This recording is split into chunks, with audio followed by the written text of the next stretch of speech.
Chers amis, dans la vidéo précédente, nous avons dit qu'il y avait deux façons de perdre l'espérance.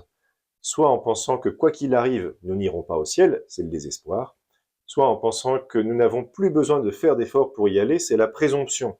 La semaine dernière, nous avons parlé du désespoir et des moyens d'en sortir.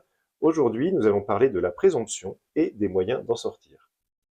Alors, dans une parabole, Jésus donne un exemple d'une personne présomptueuse.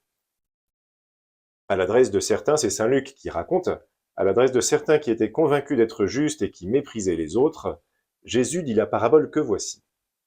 Deux hommes montèrent au temple pour prier, l'un était pharisien et l'autre publicain, c'est-à-dire un collecteur d'impôts.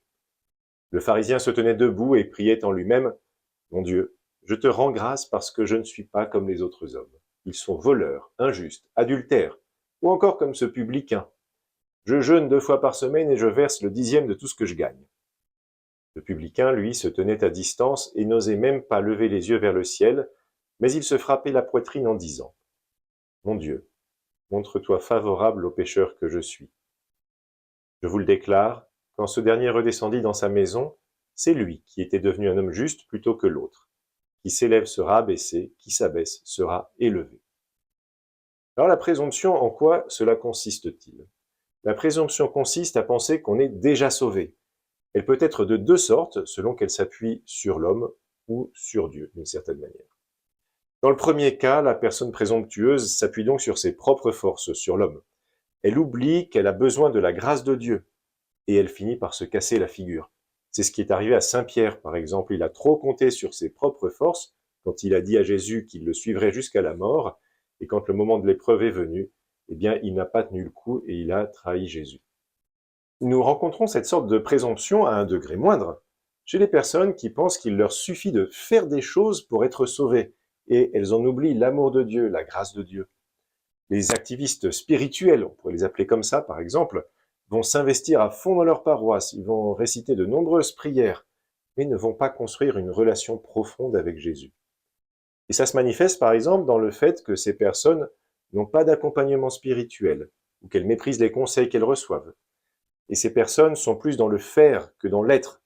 Mais ce que Jésus attend de nous, c'est avant tout que nous l'aimions et que nous nous appuyions sur lui. Il dit, ce jour-là, il parle du jugement dernier, ce jour-là, beaucoup me diront, Seigneur, Seigneur, n'est-ce pas en ton nom que nous avons prophétisé, en ton nom que nous avons expulsé les démons, en ton nom que nous avons fait beaucoup de miracles, c'est-à-dire en ton nom que nous avons fait beaucoup de choses.